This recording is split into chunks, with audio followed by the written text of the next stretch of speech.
What is going on, everybody? Welcome into another edition of Say Hey Plays. My name is Jose Bouquett, and as always, joined by another special guest every day, attempting to do that at least. And today we've got the Doc back with a nice tan, feeling refreshed, ready to go, chilling in front of his mansion. Doc, appreciate you for joining me as always. So let's get into the business, or I guess our top of the show business. We'll start say. Of course, thank you, as always, to the people of Baltimore for our lovely video. Today is Say Hey Plays 13. Say Hey Plays 13. So let's hit that damn wipe.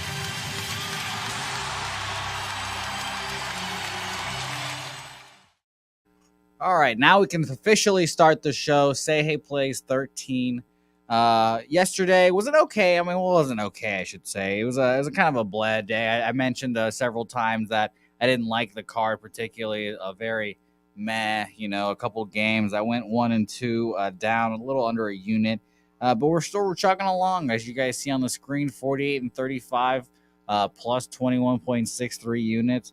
Very nice. That feels a nice cold, refreshing like water on a hot summer's day. It makes me feel a lot better to say. Right now, we've got about 6 or 7 plays right now. I'll run through them as we get to them on the card. Doc, how's your baseball season coming along? Going well. The strikeout props are always a little bit tricky early in the season.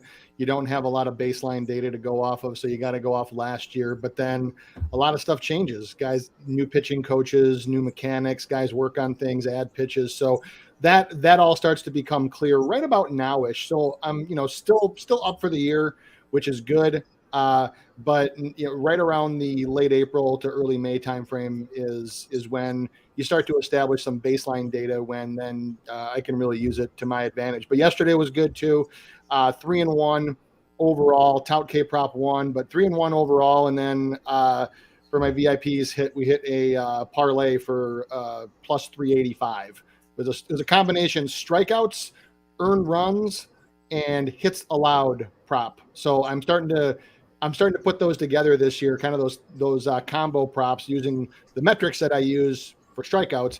And yesterday was one of the first ones, but yeah, we hit it for plus 385. So that was it. It was a fun night.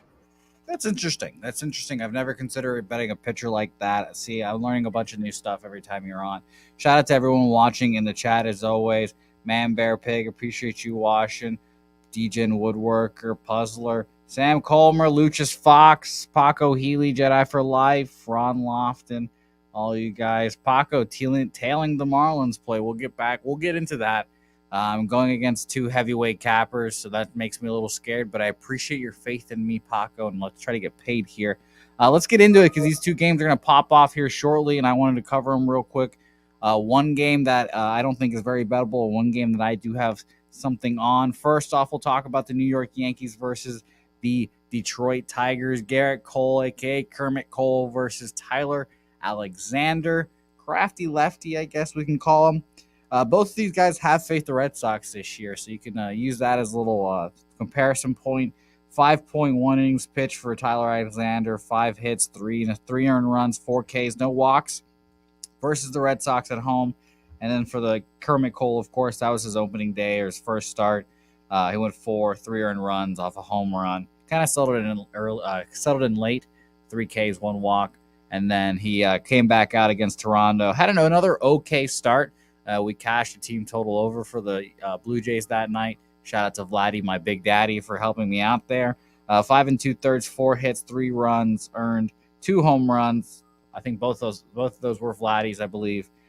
2 walks and 6 Ks versus those Blue Jays. Obviously, the Yankees are a high price for a reason. I don't want anything to do with this game. I think Cole will probably shove here, but I want to hear what you say, Doc. Yeah, so nothing here for me. If I was going to bet anything, it would be a slight lean on the over here, more specifically on the Yankees team total over in the first 5. Reason being is Tyler Alexander is just not a strikeout pitcher. He's actually a kind of pitcher that I think kind of plays well to the Yankees offense. They are reasonably aggressive with their swing metrics. In fact, a lot of their swing metrics aren't very good when it comes to contact, but that is because they take a lot of pitches early and then try to be aggressive late in counts. So Alexander is a sinker and a changeup pitcher that doesn't usually lead to strikeouts, but so really nothing here for me. Garrett Cole, he was on a pitch count in the first game. My guess is he'll be on a slightly higher pitch count for this game. So if he's going to follow the Aaron Nola path, then he'll probably get between 85 to 90 pitches today. Decent history against the Tigers, but with his strikeout prop at 7.5 at minus 150, I just don't want to touch that one either way. So totally off this game. Yeah, no, I don't. I agree with you wholeheartedly there. And just for a note, this Detroit offense 29th versus right-handed pitching. The Yankees 18th against left-handed pitching right now. Those are both OPS. So I expect Cole to shove here. Hopefully he continues. He shoves and then pumps up his line up and up and up, and then we can fade him later.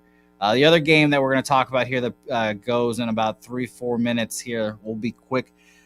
St. Louis Cardinals, Miami Marlins. As you guys know, if you guys watch Betting with the Bag, Taint play of the day, Spreadsheet play of the day are both Cardinals full game money line. And I am on the Cardinals, or I should say I am on the Marlins first 5 minus a half at plus 120 here. I believe in Jesus Luzardo. I think he's a good pitcher. He's coming with a little more zip in his fastball this year. His spin rates are up.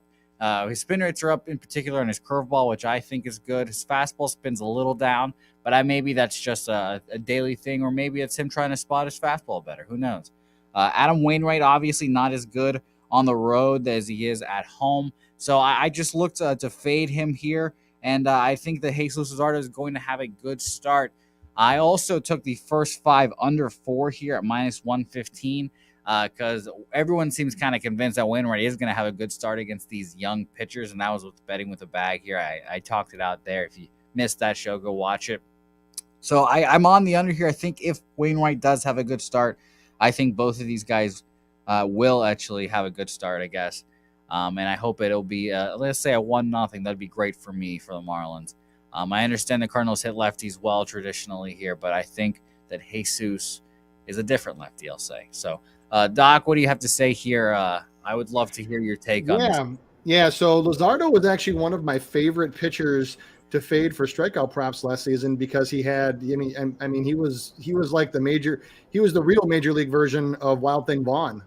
Him and Blake Snell were just all over the board and could either strike out 8 or could walk like 6. So in spring training, Luzardo looked phenomenal. And yes, it's spring training, but he had an ERA under 1 and had a huge strikeout rate. That continued in his first start where he struck out 12 guys. You mentioned his spin was up on his money pitch, on his curveball, but the real big thing was his velocity. His velocity was up for his 2 money pitches, which is his 4-seam and his curveball, on by almost 2 miles an hour. And for a young pitcher, guys, that is extremely significant. He's hitting his spots.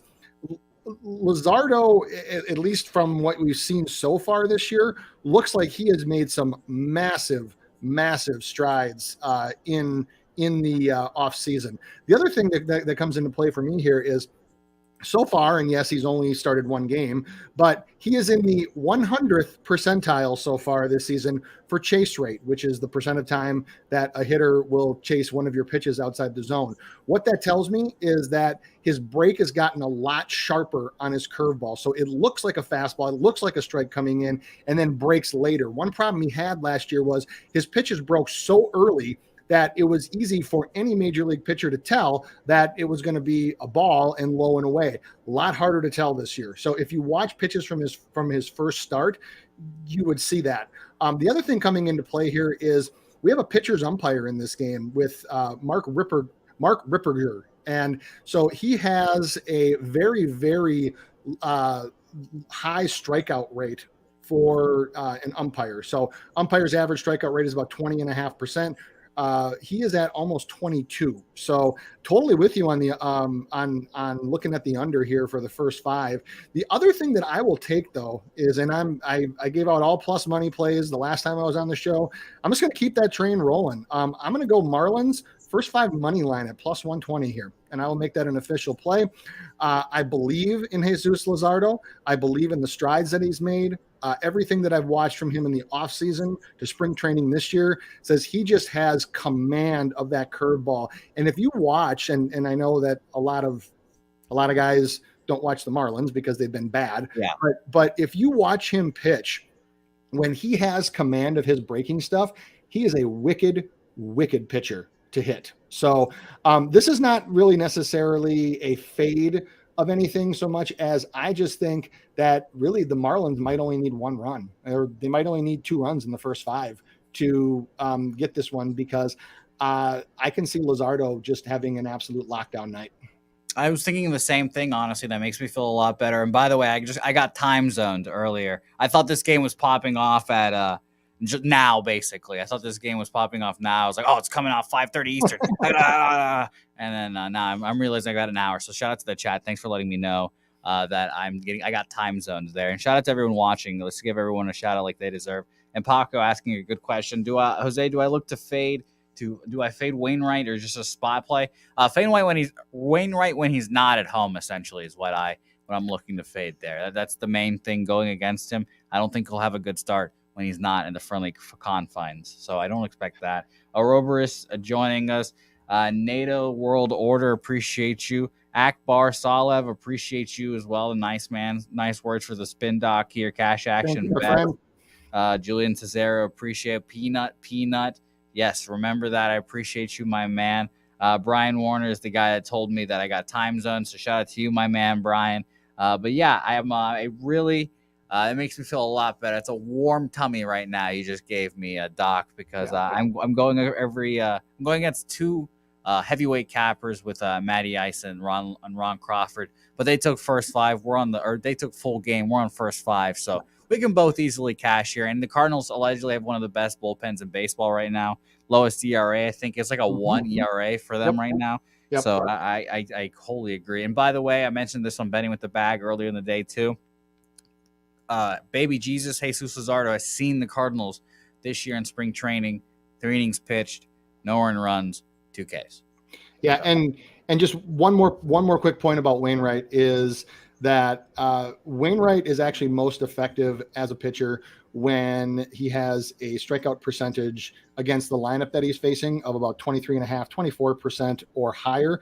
Against the Marlins lineup that he's facing tonight, 11 Ks in 52 plate appearances for 21.2. So not saying that that's a be-all, end-all metric, but it's just definitely another one that would support, not that necessarily that I think that Wainwright's going to get pounded, but I can see the Marlins getting a run or 2 early. I couple that with the fact that I think that Luzardo has the chance to be absolutely dominant tonight against the Cardinals lineup when you have the umpire that favors pitchers and that gives you some of those outside strikes, some of those questionable strikes. So when Luzardo gets ahead of hitters, he's becoming a pitcher where it's almost lights out.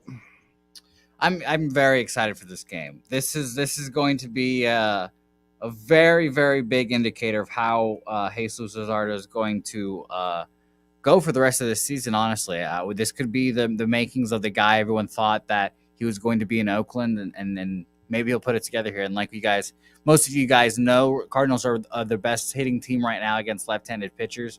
Small sample size, obviously, but last year, Peter let me know they were one of the better teams too. I think they are actually the best. Even better than the White Sox, who we know obviously smashed lefties.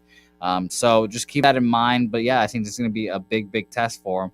And by the way, there is baseball going on right now. I was about to let you guys know that I wanted to take the Mets live, and I appreciate the error that just happened here. There's men on second and third now. There's men on first and second. They just got a double play ball. Pitcher can't hold on for the out at first. But I want to take the Mets live here, and I'm going to look at what number I could get the Mets live here. Remember everyone, this is a live betting show as well. I bet, oh, they're minus 130 right now. I can't even bet it as well. So that's kind of tragic. But I'm going to keep an eye on that and let you guys know. I think the Mets end up winning this game, and I think this is going to be a fun matchup. We're going to keep on moving in this next game here. We're going to talk about one of the two doubleheaders that win today, or going today, I should say. The Arizona Diamondbacks versus the Washington Nationals here. Tyler Gilbert on the mound. Create a player name versus Yoan Adon. There's not much to say about Tyler Gilbert, and I'll let you wax poetically, obviously, about him further. In 2021, 2-2 with a 3.5 ERA in 6 games started, but he had a 4.27 FIP. Pretty drastic difference there. This year so far in AAA, he's 1-0 with a 7 ERA in 2 starts, so his ERA could be a little deceptive there, obviously. 10 innings pitched. Right now, the Washington Nationals are 22nd in left-handed against left-handed pitchers in OPS. Tyler Gilbert obviously the lefty here, so I don't know what you can say about this game. This game's a real big bum fight. I would lean towards the Diamondbacks here because I don't want to take a Nationals team at minus 125. But Doc, I'm sure you can sift in your pot and find a K prop for us or something here. Yeah.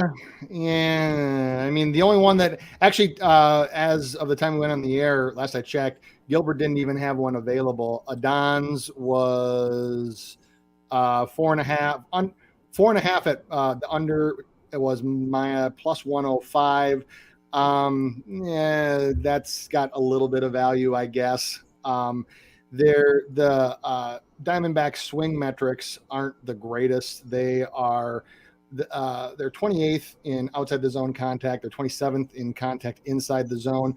They are still kind of getting used to a new hitting coach that they have this year, who had some success early, but lately they have just really been struggling to try to just really even make contact at the plate. So I guess I would lean towards the over, even though it's juiced. But Tyler Gilbert is the definition of like what I just call like meh. Like there's just nothing that jumps off the page at me, good or bad, about him. He throws 5 pitches, but doesn't really throw any of them particularly well. His cutter is his money pitch, but even that one, whiff rate under 20%, put away rate under 15. Same thing with his 4-seamer and his sinker. They're all just kind of average. He's kind of like a poor man's Kyle Hendricks, where he's just a soft tossing junk baller who relies on location, who relies on a different pitch mix to fool hitters and get foul balls. And he's just done an average job of that. So it's just something where, like, if you gave me a free play, I would probably take his under if it existed at like 3.5 or 4.5. But this is probably one where I don't really want much of. Yeah, no, I agree with you wholeheartedly. Let's keep it moving here because this next games are going to be a very interesting game for me and for most of our Canadian listeners here. Toronto Blue Jays versus the Boston Red Sox. Yusei Kikuchi versus the ace Nathan Eovaldi. COVID has stricken the Red Sox, so there's a lot of issues on that side. No Christian Vasquez, no Kevin Plawecki, so Connor Wong probably going to get the start today. I should probably check if they already announced official lineups, but I assume Connor Wong is going to get the start today. Kikuchi 0-1 so far this year. Obviously, took a relative beating, not really at Yankee Stadium, a light hitting Yankees team right now. 5 hits, 3 runs, 2 earned on a home run, 2 walks, 2 Ks. Right now, the Blue Jays are 8th against right-handed pitching. But I think their offense is obviously taking a step back without Teoscar. So you need to make that note at home. Teoscar, a big factor, not playing, obviously, on the IL. Nathan Eovaldi, 2 starts this year, both 5 innings, both away. One at Detroit where he did pretty well. I wouldn't say it's his best A+ Nathan Eovaldi, but 5 innings pitched, 4 hits, 2 earned runs, a walk, and 6 Ks. And then he did pretty okay again against the New York Yankees. Another 5 hits, 3 earned runs, 2 home runs there. So a walk, I should say, and 7 Ks. 13th are the Red Sox against left-handed pitching right now. An offense that is pretty stagnant from my point of view watching this team every day. I would say no one's got it going, perhaps Xander Bogaerts and Rafael Devers are the catalyst. Obviously, they're the guys that are dependent upon. And I think I would lean towards Xander Bogaerts props just because of how well he's been hitting. But ultimately, I think this is a stay off game to me. A full game, I'm leaning towards the Blue Jays just because I don't know what the Red Sox are going to give to me offensively. Yeah, I would not be so and I've told a bunch of people this. I would not be so quick to give up on Kikuchi, even though he kind of had a little bit of a rough go at it. Looking at his advanced metrics, looks very, very similar to last year, where he had a really nice year. His spin rate is actually up on both his fastball and his cutter and his slider, and velocity is remaining the same. The thing that he struggled with was location, which I'll give him a little bit of a pass because there was a truncated spring training. He's working on a new team with a new catcher. His slider in his first start, if you look at a spray chart, was just all over the place. It was up, it was down, it was left, it was right, and he's a kind of guy where he benefited last year from having a really, really solid 3-6 low and away break on his slider. That did not happen in his first start. It was up in the zone, and in some cases it was way up in the zone, which for a slider is strange. But I would not be so quick to give up on him. There's still a lot of talent there. So for tonight, though, I don't know if I'm ready to put any money behind him yet, just because I'm gonna. I want to. This is like a show me start. This is like, okay, show me that you're now comfortable with the new team, new catcher, new system, new pitching coach, new everything, and then maybe I'll start believing in you. Some guys, when they go to a new team with a new pitching coach, just take off right away and just take to it like nothing. Other guys, it takes 3 to 4 starts for them to kind of get more comfortable. Kikuchi strikes me as the latter. I honestly, after your breakdown, it sounded like I was going to go first 5 under 5 minus 110. But yeah, I think I need to see it before. Maybe, yeah. I honestly would. I honestly might look to maybe bet a first 5 total live on this one after I see how Kikuchi shows in the first inning. You are right that the Red Sox are missing some pieces tonight, but just with any pitcher, if you leave, like I said, if you look at a spray chart for Kikuchi, you leave a slider up like that, and you leave it hanging like that, it doesn't really matter who it is. Major league hitters are going to get a piece of it. Yeah, it's a tough game. I think it's going to be a fun game to watch. This is going to be, I predicted, I think there's going to be the 2 teams battling out for this division. I think the Blue Jays will end up winning it, obviously.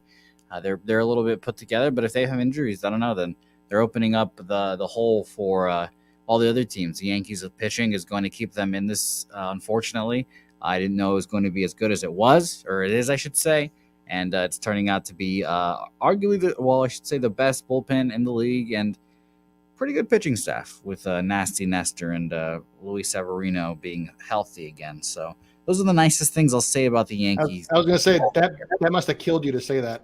Yeah, it did not feel good. I do not appreciate being wrong about Luis Severino. So I'm going to keep it moving here because I don't want to keep talking about that. Pittsburgh Pirates, Milwaukee Brewers. A pitcher I do like talking about, Corbin Burnes here. Struggled his first time out, obviously. I was pretty surprised by it. The most surprising thing was the walks. He had 3 in that outing. Comes back against Baltimore at Baltimore. Formerly a hitter-friendly park. Who knows now? I mean, we're getting the data as it comes in with that new wall. But 7 innings pitched, 3 hits, no runs, 8 Ks, and the all-important 1 walk. 1 walk for Corbin Burnes, which last year Corbin Burnes would have spit at that. But, he'll take it after a 3-walk performance against the Chicago Cubs. Brubaker on the other side, he was bet on at home, but now apparently he's just turned into the same guy away and home. 3 innings pitched at St. Louis, 4 runs versus Washington at home, 4 1/3, 5 hits, 4 runs to 4 walks, 5 Ks, 3 walks, 2 Ks at St. Louis. Honestly, I can't put any money on the Pirates here. Maybe a sneaky over because the Pirates are the 12th best hitting team against right-handed pitching right now. Maybe they can scratch across 1 or 2 against Corbin Burnes, but I really don't want to bet on the Pirates doing that. And the Brewers' offense hasn't been anything to write home about. So I'm off this game entirely, and if you've got any K props here, because I wouldn't be surprised if you want a Burns K prop or something like that.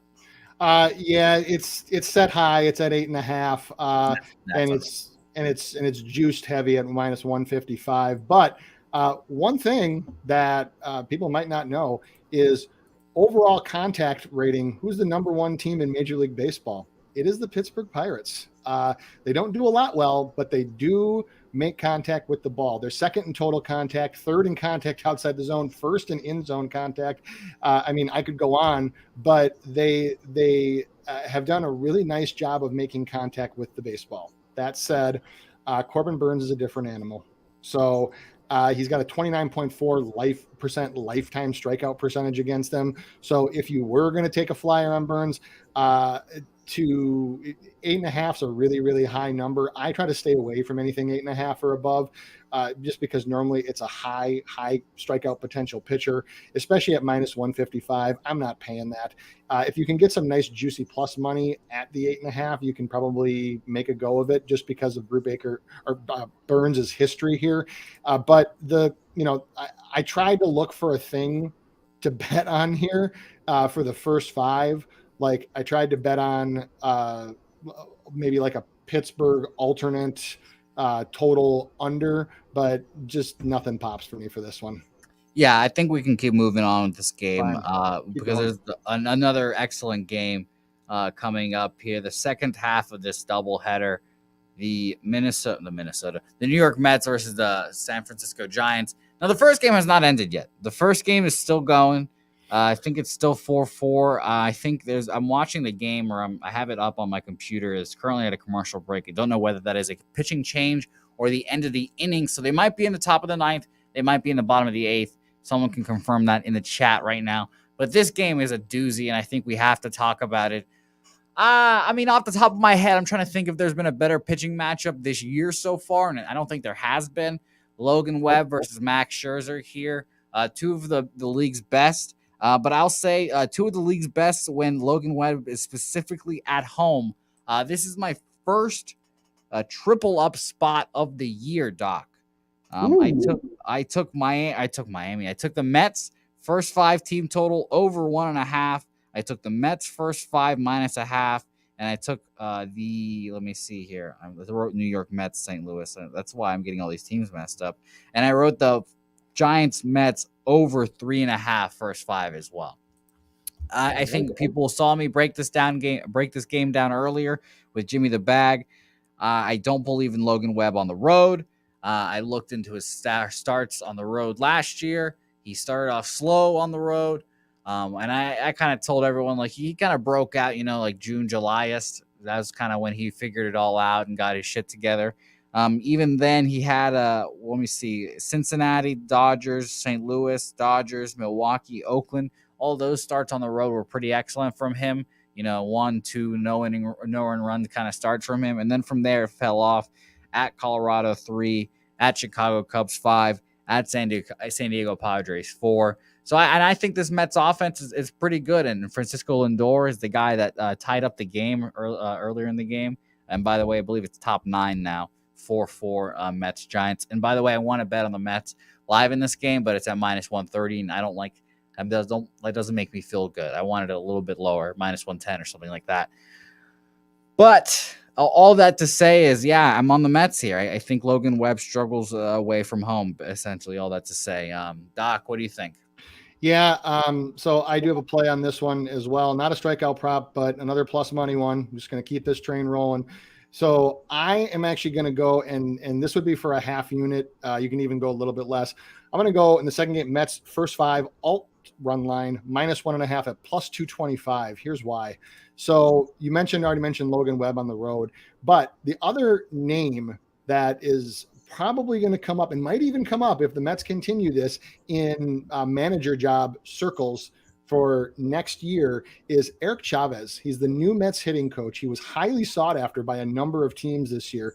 if you remember him from his days in Oakland, extremely patient hitter, works counts in his favor, stresses discipline and patience at the plate. The Mets were one of the teams last year where, good Lord, you couldn't bet on them for a K prop for anything because they would just hack away at everything. This year is a completely different story. And this is why it's so dangerous at times to use only last year's stats when capping this year's games. Mets this year, third in total contact, second in outside the zone contact, first in outside the zone discipline, and they are number one in a metric called CSW. For those that don't know what CSW stands for, it's called strikes plus whiffs. So it's a measure of the team's discipline at the plate. Logan Webb at home has a chase rate in the high 90s. On the road, I believe it's somewhere down in the 70s, so not nearly as effective. So when you factor that in, and then you also factor in that they're facing Scherzer, you also happen to have a pitcher's umpire. And this pitcher's umpire with Tripp Gibson, the way he umpires, the way he calls games strongly favors Scherzer here. So I would take the first half money line with the plus 110 for sure, but I'm going to go a little further, and I like plus money. So I will take alt run line minus 1.5 at plus 225. That's full game, correct? No, that's first five. First five. Okay. Gotcha. That's first five. Okay, yeah. See, I'm glad that you're on my side here at least. I've heard a lot of people on the Mets that I don't know if that's worrisome. We've had this conundrum before when all of us who I consider good cappers are on one side. That's all of us like being like, well, we're on one side, we're going to lose, blah, blah, blah. And then sometimes it hits and it turns out we're all smart people all on the right side, it turns out. Who would have thought? Yeah. I don't ever look too much at that about who's on what. I look afterwards usually, but I usually cap it myself and then trust in my math and my ability. And then if a bunch of people are on it, especially people that I respect, then I'm like, oh, nice. Like it's more of an added bonus, not something that I would use as a deciding factor one way or the other.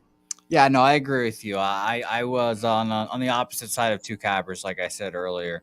Two cappers that I very much enjoy, and Ron Crawford and Matt Randall. So, no, I agree with you guys. And turns out we did go over the Blue Jays game.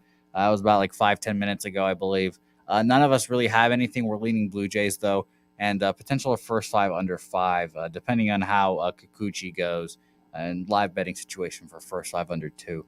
Next game, the Tampa Bay Rays versus the Chicago Cubs. Matt Whistler.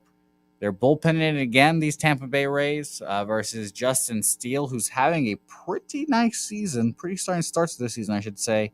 At Colorado, a start that people thought was going to trip up Justin Steele. 4 1/3, 5 hits, 2 earned runs, 2 walks, 4 Ks. A very, very respectable outing for your first time in Coors.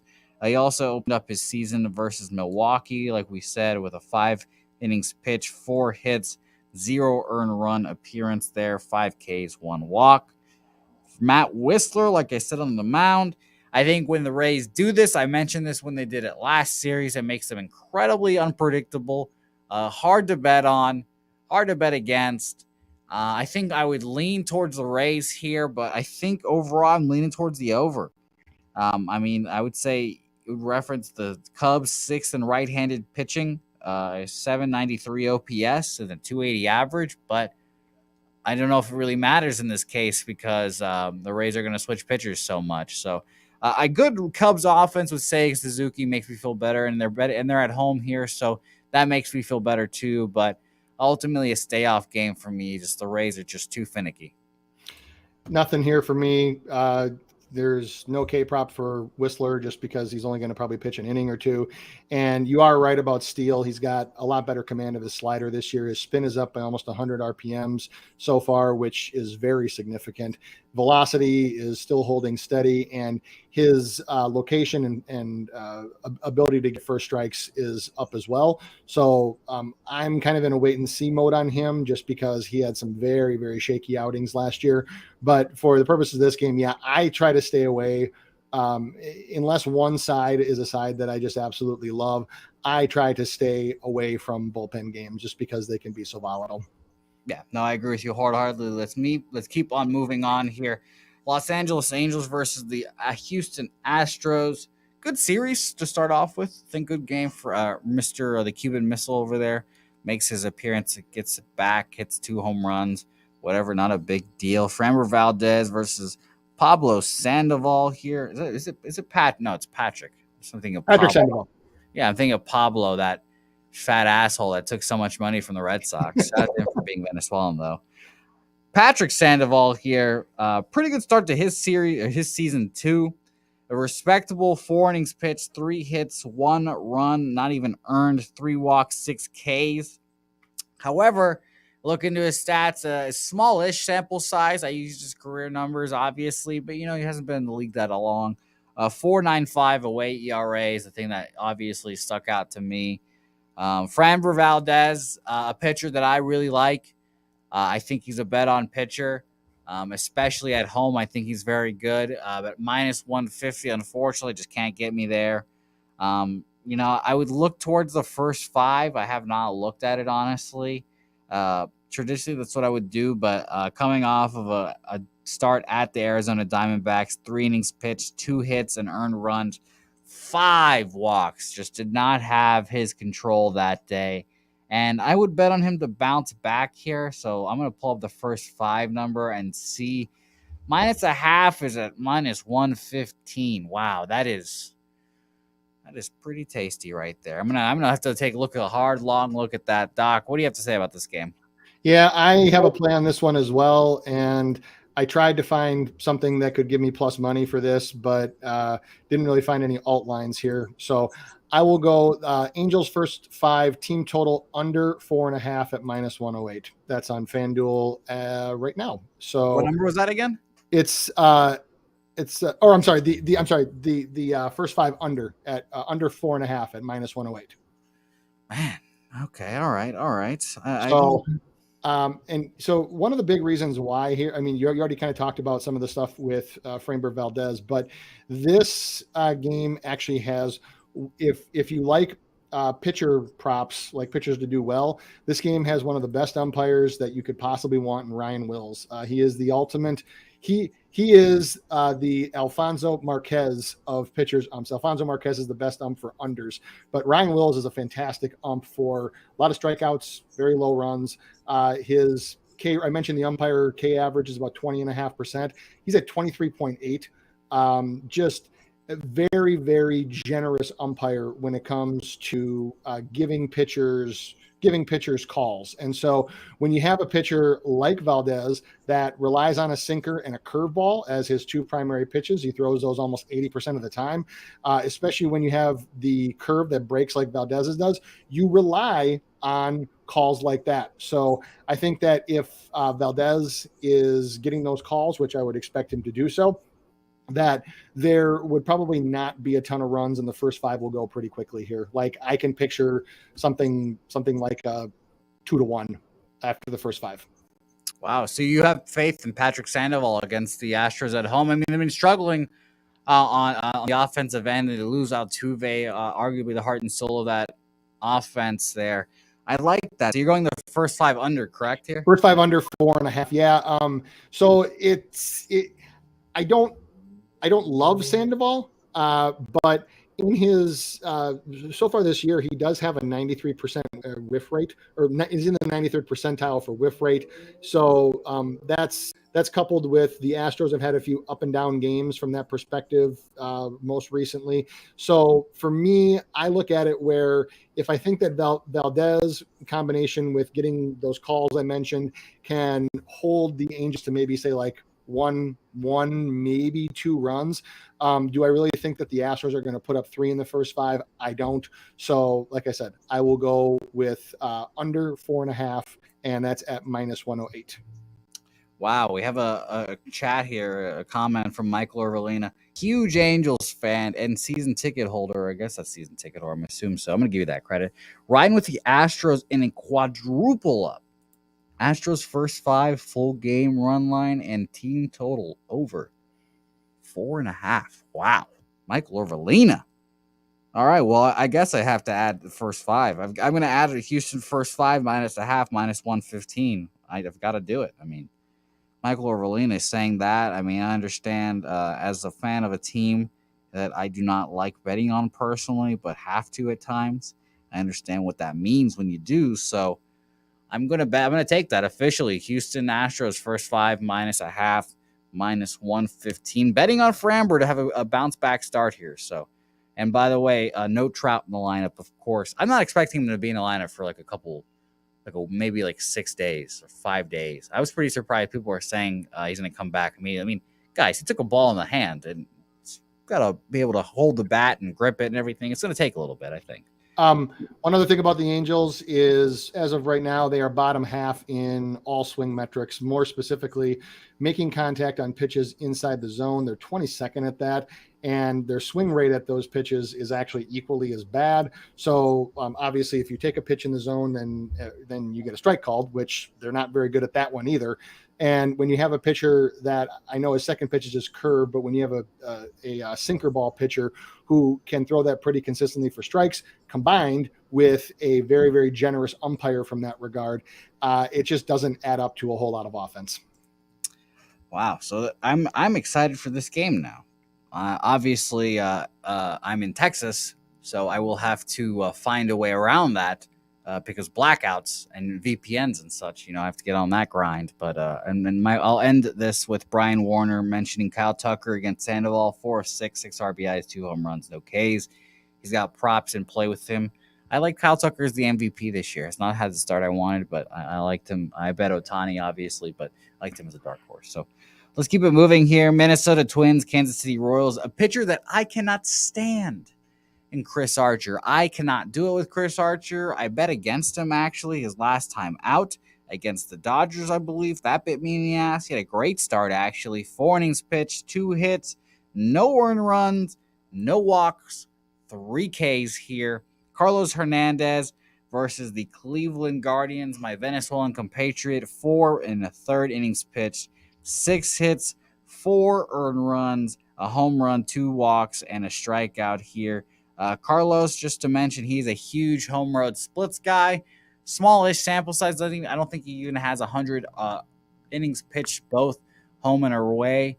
But home, he has a 5.12 ERA, and away he has a 2.27.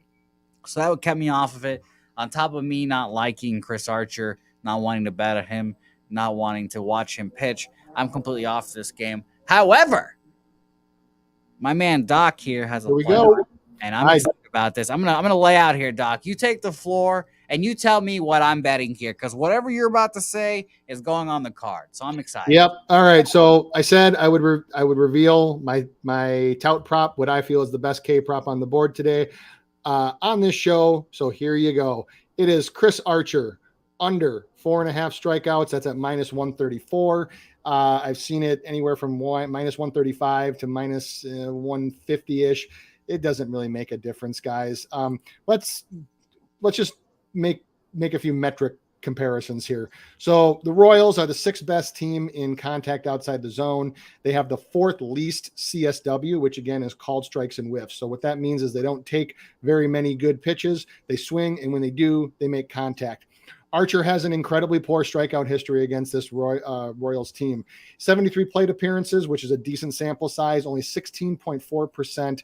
Only 16.4% for his K percentage. In order to strike out 5 batters with the expected number of innings that he will pitch, he needs to almost double that. So nothing adding up here.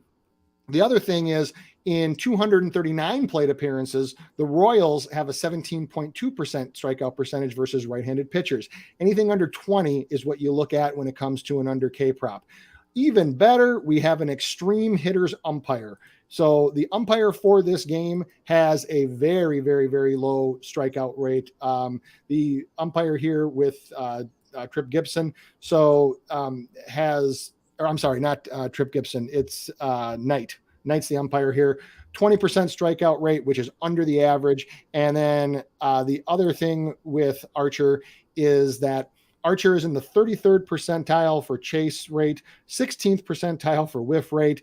And then last but not least, the Royals have faced 5 right-handed starting pitchers from their division so far this year.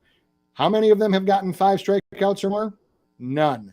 So if you think that guys like Shane Bieber, so if Shane Bieber didn't get 5 strikeouts against the Royals lineup, if Aaron Savale didn't get five strikeouts against the lineup, then why on earth would you think that Chris Archer would be? I could not believe that this line was at 4.5. Archer is just not a strikeout pitcher like he once was. So with full confidence, full unit, Chris Archer under 4.5 strikeouts. How do you feel about 3.5? If it's at plus money, yes, that too. A plus 127 is what I'm. Oh, yes. Yeah, same value. Yeah, it's got about the same value. So obviously you have less of an advantage over the books, but then you're not paying any juice if you lose. So if he happens to stumble upon a few strikeouts here and there, but this Royals team is built. They did this last year.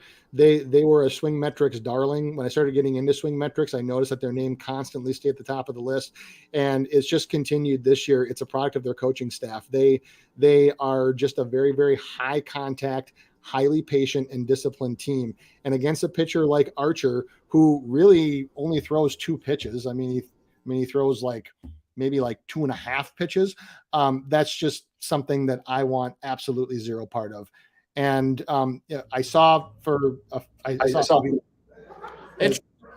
No, we're all good. I just lost power at the studio. I lost power over there, but no, we're all set. I've got my other computer here, so we're backup plan, baby. We're ready. All right. So ready I saw Ron Lofton say that it was Archer was minus 180. Yeah, that's probably too much juice to pay for any K prop, but try to see if you can find it at a 3.5 at plus money. So any one of those works just fine. Interesting. All right. So I like that. See, hey, I'm glad I was prepared because I like a bunch of things just shut off. I was like, what's going on? But we've got the second computer. I'm talking into this mic like it even works. I don't even have to talk into it. So we're ready. We're rolling. This is a commando capping right now. So I like this. All right. So next game on the docket, I believe, is the Philadelphia Phillies versus the Colorado Rockies, a team I can also not read. I've said this about the Chicago Cubs and the Rockies. I cannot get these teams. Just can't do it. I don't know what to bet on these teams. Kyle Freeland, obviously, if you're a news reports kind of guy, big extension today. I was pretty shocked to see it, honestly, versus Kyle Gibson. Let's talk about Freeland first since he got paid today. Let's see. Where are you, my man, Kyle Freeland? Here you are. 2 starts, both at home, which makes me feel a little better if you wanted to bet on him today. A 3rd start at home here versus the second one versus the Chicago Cubs. 5 1/3 innings pitched, 9 hits, 5 earned runs, 2 walks, and a strikeout. Versus the Dodgers, his first start, 3 2/3, 5 hits, 5 earned runs, 2 walks, 6 Ks. Now, I think we all know it's been location issues, command issues for Kyle Freeland. The Rockies think that they can get him together. They got him kind of on the cheap relatively, but he gets all that money. I'm not a fan of Kyle Freeland. I was pleasantly surprised when they gave him this money. Shout out to him. But I don't know if he's a guy I want to lock up for that much money. So, Doc, what do you have here? I just ultimately lean towards nothing here. Nah, I looked a little bit at the K props for this game, just because it's Coors Field, and like I said, the last time I appeared, I kind of talked about why thin air makes balls fly further and rise less at Coors Field. So it's always something to look for, but that's not really who Gibson is as a pitcher, and nor is that really who Freeland is as a pitcher either. So Freeland is another soft tosser who puts minimal spin on the ball, which actually plays really well for the park that he pitches in. So I can see why the Rockies, might not necessarily believe in him as a pitcher on the whole, but believe in him as a pitcher who's going to pitch presumably half of his starts in their park. So he's a good pitcher for Coors Field, if that makes any sense. His pitch mix plays well there. So as far as the game goes itself, I'm off this one. Yeah, no, I agree. Kyle Gibson will be interesting to see. Obviously, against Oakland in his first start out. I don't know if it was you or someone told me he looks like Bob Gibson. That just stuck with me now. No, that wasn't me. No, that wasn't me. But next time out at Miami, he goes 4 2/3, 5 hits, 4 earned runs, 3 walks, 6 Ks. No walks in his first outing, 3 in the second. Not something I want to bet on. Both these teams are offensive powerhouses, allegedly. We expected the Phillies to be a good offensive team, obviously. Fourth against left-handed pitching right now in OPS, almost 900. The Rockies are second in OPS against right-handed pitching, but take that with a grain of salt. So we'll see what happens here. Moving on to another bum fight. I think we'll take a short amount of time on this game. Baltimore Orioles versus Cole Irvin and the Oakland A's. Chris Ellis starting for the Baltimore Orioles. Yeah, exactly. Who knows what we'll get from them here. Cole Irvin, a good, relatively good Oakland A's starter at Tampa Bay Rays. 6 1/3, 5 hits, 3 earned runs, a home run, 2 Ks. At Philadelphia, 5 1/3, 7 hits, 4 earned runs, 3 home runs, 4 Ks. So like I said, if a pitcher has a lot of home runs and they're mostly all of his runs, I look more favorably towards that start. So I think Cole Irvin's pretty good, I guess. But I don't want to put my money on him here. My lean would be over 8 here, honestly, but nothing for me here, Doc.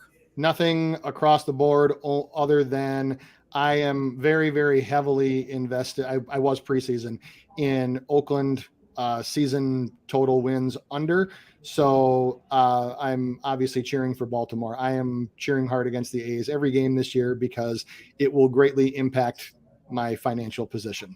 That's I agree with you wholeheartedly. I'm on the Oakland A's under, and I'm actually on the Orioles over. And John Means' injury hurt my feelings. Mm-hmm. So let's shout out everyone in the chat real quick. Shout out to everyone watching, 100 people watching live. We appreciate you guys. 52 minutes in, so we're getting through this. Appreciate everyone. Brian Warner, appreciate you. Ron Lofton heading to the Suns bar. Good luck, Ron. I've got Suns even money to win the West, so I hope they dominate. I hope they roll over everyone. I don't watch basketball, but I've been told by everyone that the Suns are going to win. So I appreciate that. Ron Crawford, appreciate you, my man. Brian Warner, the culprit of cutting off the computer that the camera is cutting through over there. I understand, Ron or Brian. You want to see the mustache? The mustache is slowly coming back, everyone. Slowly coming back. It will be back, I promise. It will shave once it is appropriate, and I'll get the full stash back. Puzzlers, there flurry snow in Texas? No, just rain, unfortunately. But I appreciate everyone for watching. Cash Action Bets on the rocks there. And Ron Crawford, by the way, needing the Mets to walk it off. I turned it off because I'm only running on this computer now. So I don't know, but I did see they were minus like 280 at some point. So keep an eye on that one there. And I hope that the Mets do end up winning a close one so they have momentum to roll into the next game. That would be very nice for me. Next game we're talking about, though, is the Cincinnati Reds, the cellar dwellers, as I'm going to call them now, versus the San Diego Padres here. Another team I actually bet the under for the Cincinnati Reds, so their success and demise makes me laugh here. Revere San Martin versus Joe Musgrove. Now, obviously, I think I was pretty surprised to see the line set at 7.5, honestly. But I mean, San Martin showed his shit last time out against the Dodgers. To top that off, too, 5 innings pitched, 2 hits, no earned runs, no walks, 2 Ks. That's an impressive start against the Dodgers, who we all think is the best offense in baseball and one of the best lineups we've seen in a really long time.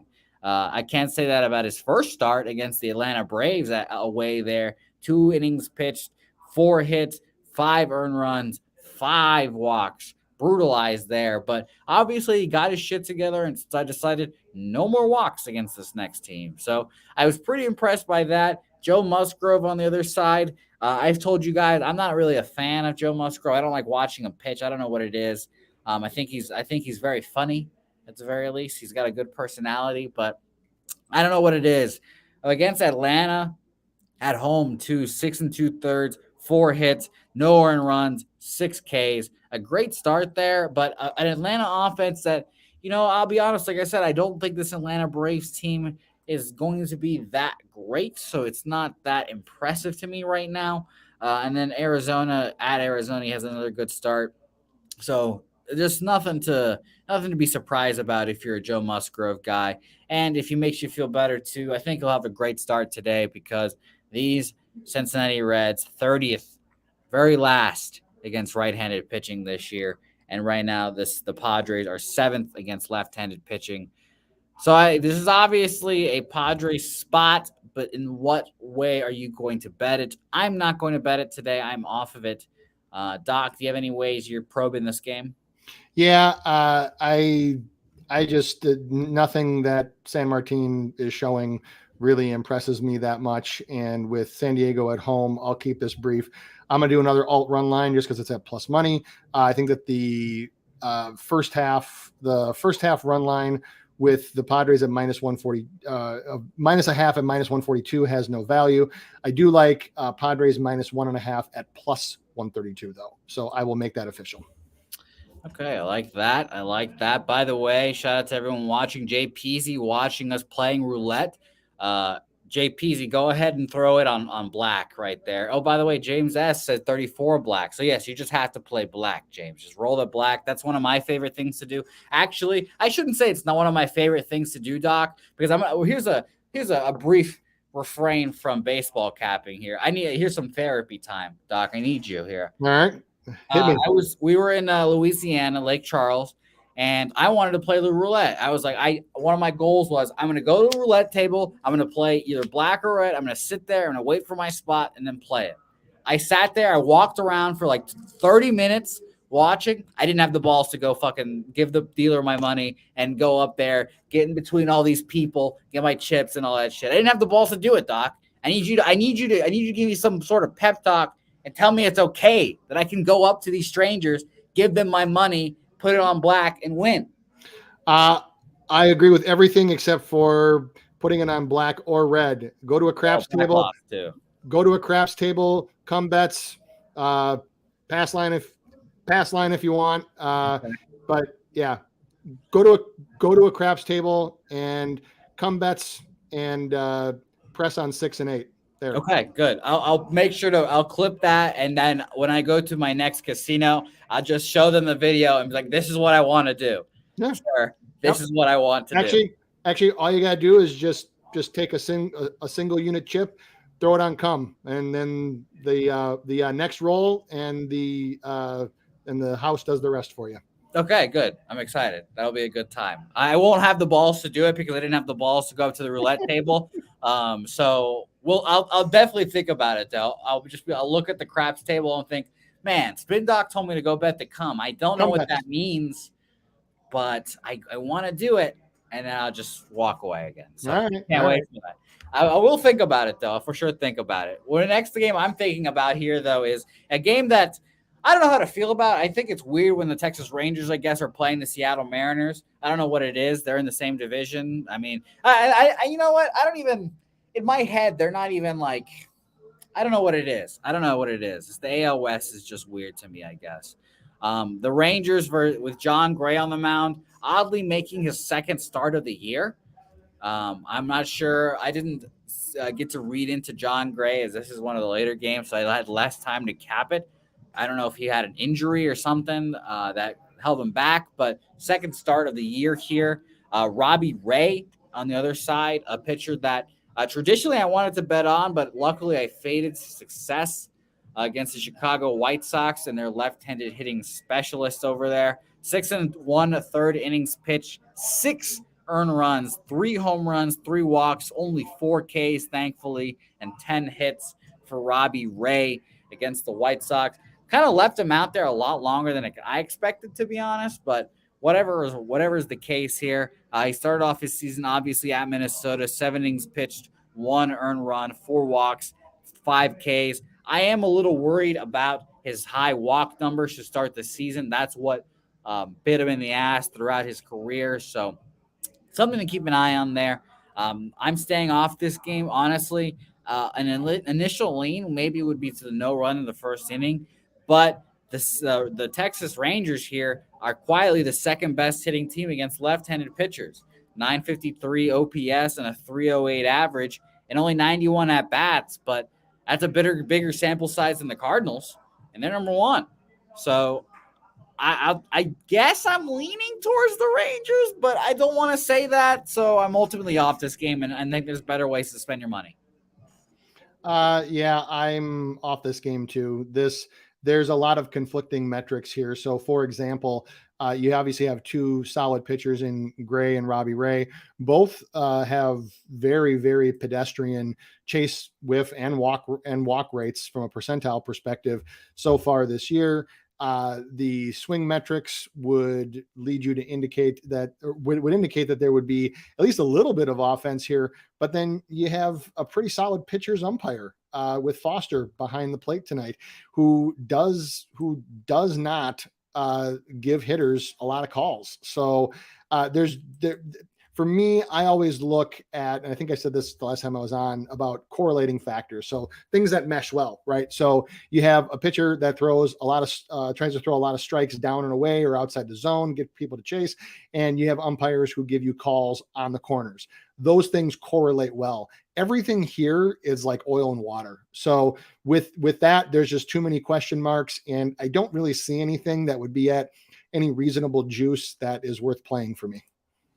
Okay, that's awesome. See, and I should say, I have two questions for you after we break all these games down. We do have one more game to talk about here, but then we'll talk about, we'll get into go to school with Doc again. We'll have our second segment of that. It'll be a great time. We did bring our graphics this time. And I would like to ask you about umpires, because I know that is a big portion of baseball capping, something that a lot of people don't have the time for per se, but someone like you cap it every day. You've got a firm grasp on it. And I do want to ask you about who are umpires we should look out for. But let's talk about our last game before then, the Atlanta Braves versus the Dodgers. We all saw yesterday, an emotional Freddie Freeman does his thing, obviously hits a home run against the Dodgers, or the Braves, I should say, because that's how baseball works, of course. Had some funny interactions with Matt Olson on first base. So that whole thing happened. Max Fried versus Walker Buehler today. An excellent pitching matchup on paper, but Max Fried has been just shaky. Just can't do it with him right now. Against the Washington Nationals, who we all thought would be his bounce back start here. 5 1/3 innings pitched, 7 hits, 3 runs, 2 of them earned. No walks, 4 Ks. We kind of all expected better from Fried, honestly, especially coming off of his season opening 5 2/3, 8 hits, 5 earned runs, a walk, and 5 Ks.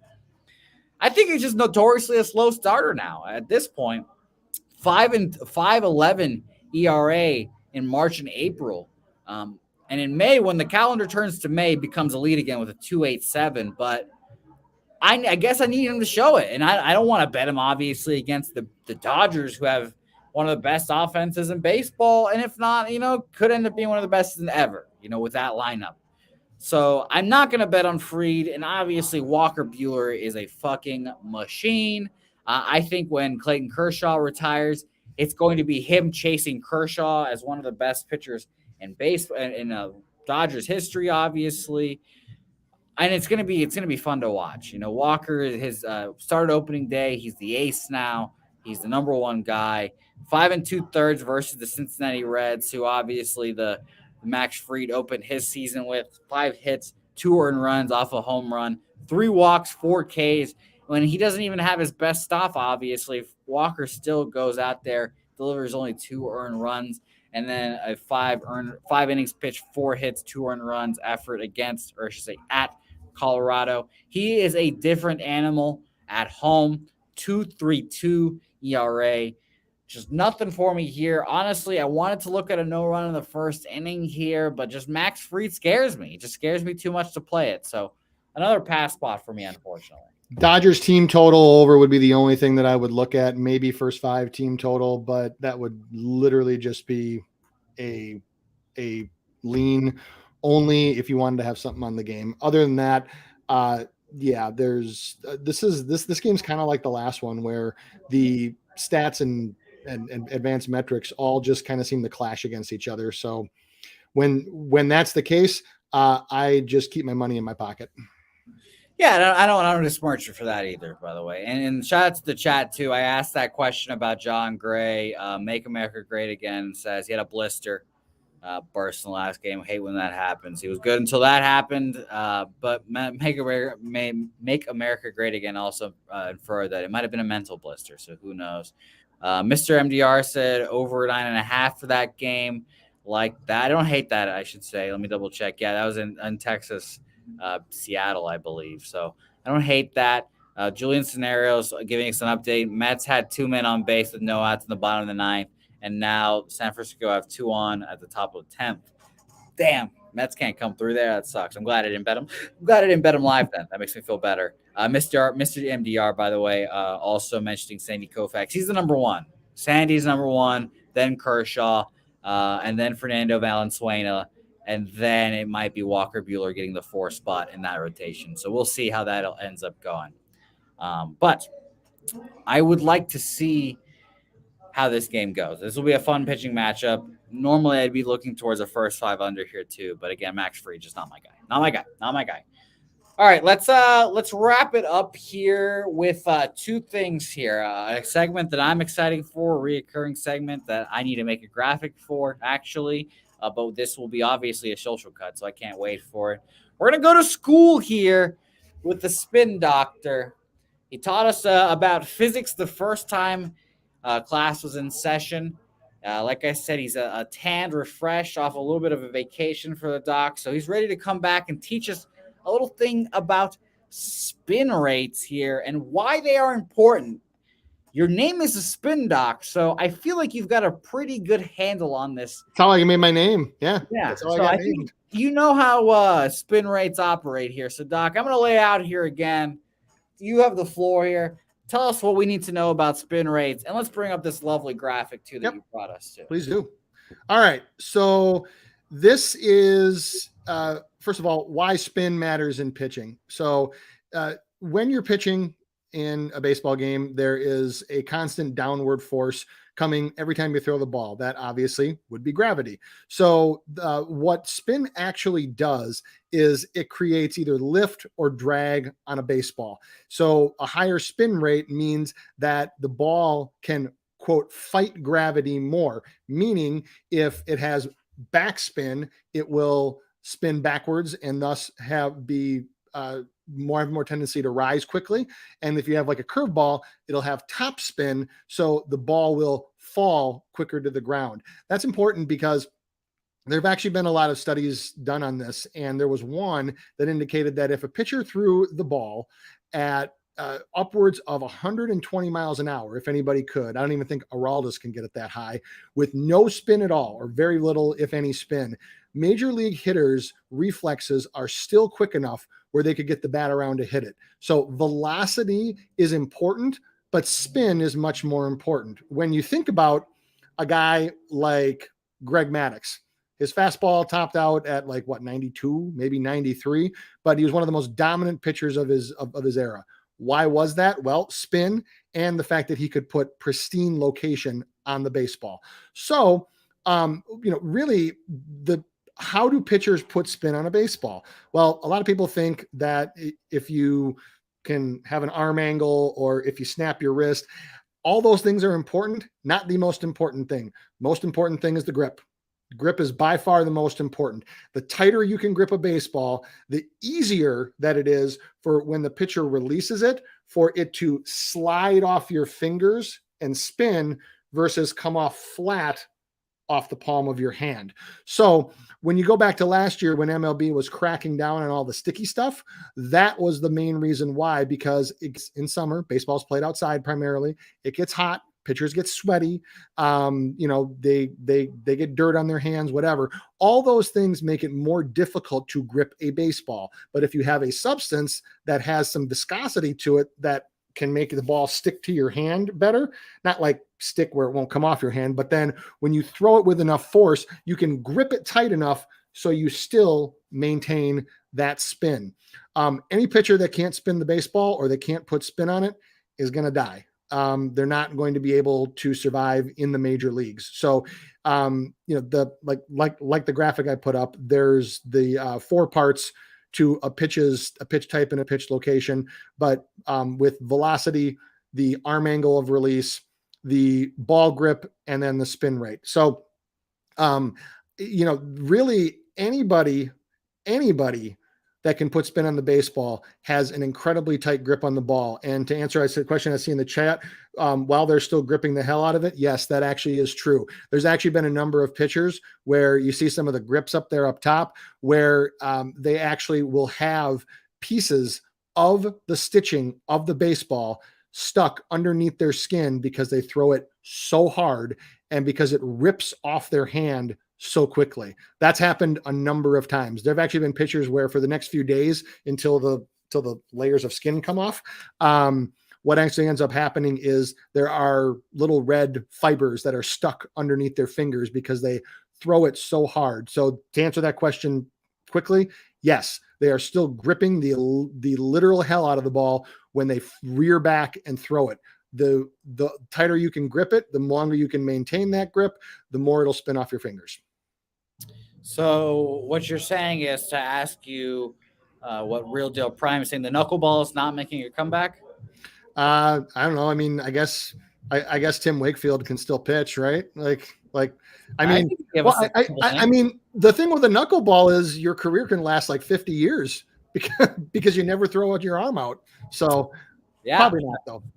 No, that's unfortunate. I would love that. No knuckleballers in the majors right now, I think. So shout out to that. Appreciate your breakdown there, Doc. I appreciate going to school as always. I think the spin rate stuff is always interesting, and I think it's something that's taken over baseball these last 2-3 years with the baseball savants and everything, becoming more and more popular. So I thank you as always for that. And I will ask you one more question, something that I think a lot of listeners of the show are very interested in: umpires. Yep. I'll start off with this. I've got two basic questions for you when it comes to umpires. You're obviously the spin rod doc. You do a lot of K-prop stuff. How big of a factor are umpires in your capping? And I would just like you to shout out, like you mentioned earlier, I forgot his name, Alfonso, whatever, Marquez. I believe. You said he was a Don Master of my guy. He's my guy. So I would like you to just shout out umpires that we should be aware of, generally the most, I guess, volatile, whatever you want to call them, the guys that call for unders, the guys that go for overs, like Marquez. Can you just give our listeners a quick shout out of who those guys might be and how important umpires are in your capping? Sure can. So yeah, I really started after I got into spin stuff.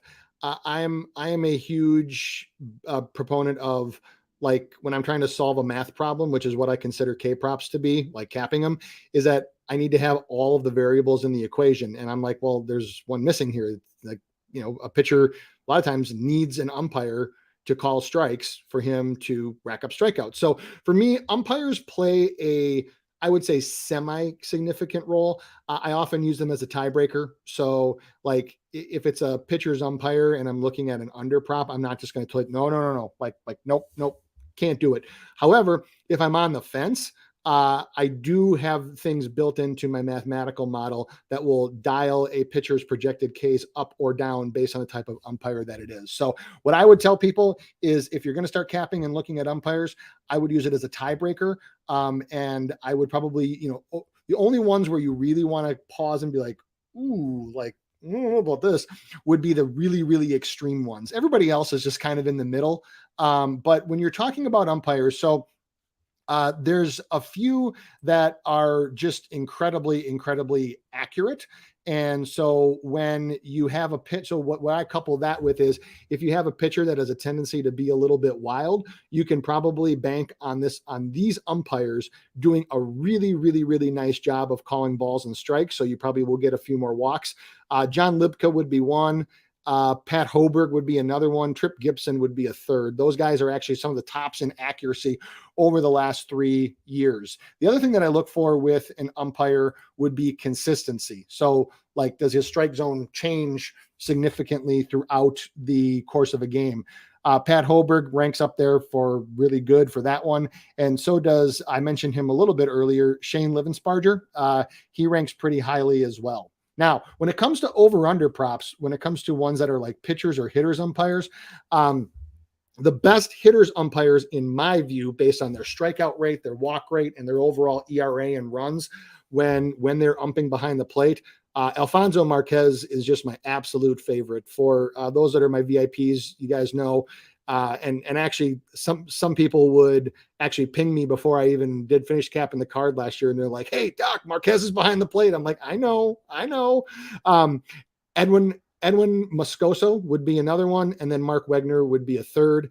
So those would be the top three that I would look for if you want runs, if you want hits, if you want everything offensively. Now, if you're looking at stuff for defense, the best pitchers umpires, Ron Culpo would be a huge one, and Mike Estabrook, Estabrook. Those two typically you will see have very, very wide strike zones. They're both reasonably accurate, but their games just don't have a lot of runs scored. Also, don't have a lot of strikeouts. So, if you want anything, if you have anything else with umpires, please feel free to ping me.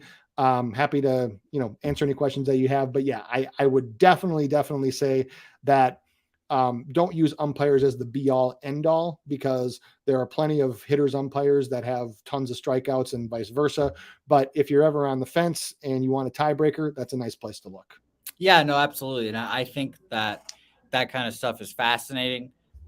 You can find, for example, this is for the people. We appreciate you guys all watching to the end of the show. These are for our close personal friends in here. Not many people are watching, only 108 people, but we keep this tight circle. On Baseball Reference as well. If you're, like, for example, we were on the Cubs against Brandon Woodruff on like opening day or whatever it was. You can go onto Brandon Woodruff's Baseball Reference page. You scroll all the way down his splits thing, and you can go look. It has splits for umpires, for each umpire. You can see how he does with each umpire, and you can do your own analysis of it. If that's what you want to do. Like I said, Spin Doc has it in everyday like scenarios. I try to do it when I can. I obviously don't have enough time to incorporate in all my games. So that's why I have Doc on, because he can come on, tell us all this great information. We can take it into the bank and all that stuff. By the way, Mets win. Francisco Lindor walk-off home run. He's been a difference this time. So that's a great score for them. I wish I would have taken them live at the -130 I saw, I guess. But it's all right. It's fine. It doesn't matter. Appreciate everyone for watching. Of course, as always, 111 people, an hour 17 into this. We appreciate all that. We're going to go over our best bets and official bets on the card we have here today. We're going to take a quick commercial break. And then on the other side, like I said, best bets, final thoughts, and get it all through. But first, word from Manscaped and Southtown 101.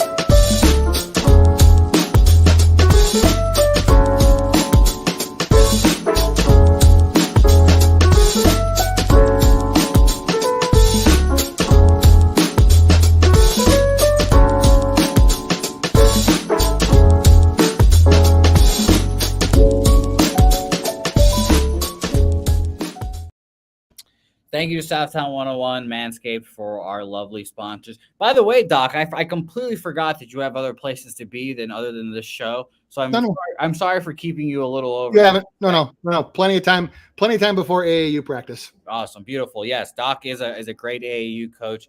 And shout out to, like I said, Manscaped, Southtown 101 for sponsoring. Use promo code PUBSPORTS at Manscaped. Get $24 the all-in-one package. I'm obviously not shaving. You guys should go shave. Great for your balls. You get all this shaving in there. No nicks, no crannies, all that stuff. It's good time. So do that, and you will not regret it. All right, so let's go with our best bets of the show. I actually have it on my computer, not my phone, because my iPad died. I tweeted it out a couple minutes ago while we were going, just so I can get it before the game, so all the Twitter followers can see it. I have got, let me count them out here real quick. 1, 2, 3, 4, 5, 6, 7, 8 plays today on a Tuesday. That seems about right for me, honestly, now. Phillies first 5 minus a half at even money. Miami Marlins first 5 minus a half at plus 120. That game should be going off here soon. Mets in the game 2, first 5 team total over 1.5 minus 115. White Sox, Cleveland Guardians first 5 over 4 minus 120. Those Giants and Mets game, back to that one, first 5 over 3.5 minus 110, and Mets first 5 minus a half plus 105 there. So that's 3 Mets bets there. Mets bets. That's a good name right there. And I also added in this show Houston first 5 minus a half at minus 115, and going with Doc here, Chris Archer under 3.5 strikeouts at plus 124. You can get a 4.5, 3.5. Doc gave out the 4.5. I'm taking the 3.5 because that's what I got. It's a plus money price there. So do not hate that at all. Doc, what are you taking here? What are you making official on today's card? Yep. First thing, I'd like to point out that Jesus Luzardo, perfect first inning, 2 Ks. 3 up, 3 down, 2 strikeouts. There we go. Hey, when the man found his control, it was the secret to the universe. So, all right. Anyway, it's just shocking. I love him. So go ahead. I gave out earlier before the game started. Marlins first half money line, Mets first 5 alternate run line in game 2 minus 1.5 at plus 225. That would be for a half a unit or even a sprinkle bet if you want. The Astros Angels first 5 under 4.5 at minus 108.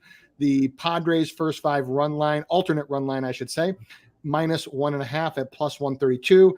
And my favorite play of the day, obviously, would be my tout K prop, Chris Archer, under 4.5 strikeouts, minus 104, or under 3.5 strikeouts at anything at plus money. I have him getting my final absolute bottom line math this evening has him at 2.96 strikeouts. So we'll see how accurate that is. That's my be all end all numbers, all factors together.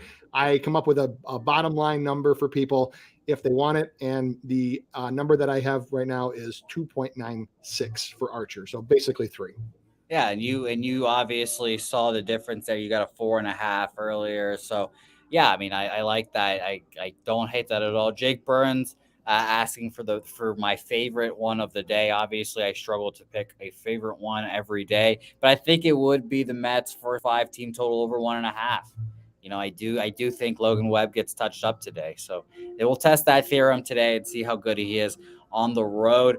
Before we go, Doc, I would like to give you a platform to plug where you do your stuff, and I would like you to plug the foundation too, if you can. I've got the link in the description. Oh, thank you. For our video, or for our viewers, they can go in there, donate. Jeff and I donated today. Actually, I figured out the PayPal link and everything. Jeff did, so shout out to Jeff. I appreciate him for that. Thank you both.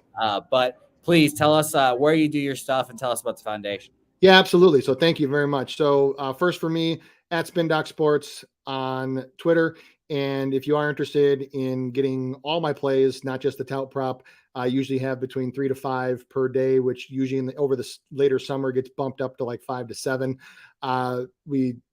Please feel free to DM me. Got a nice special going on right now for anybody that watches this show. Just mention that you saw me on the show, and I can give all the details to you with that. So also, if you liked the summaries that I do, yesterday for VIPs, I actually, each of the plays that I gave out had a page and a half of stats, metrics, write-up, etc.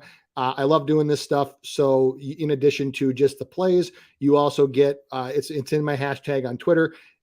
I made it up. It's understand the why. So not only are you going to be not only are you going to get winning plays, but you're also going to understand why we're doing it. And I also like to just help people like step inside my brain and understand the logic behind it, because there's careful consideration for every play. It's not just point and click. So And then the second part with that, thank you for thank you to both you and Jeff for the donations.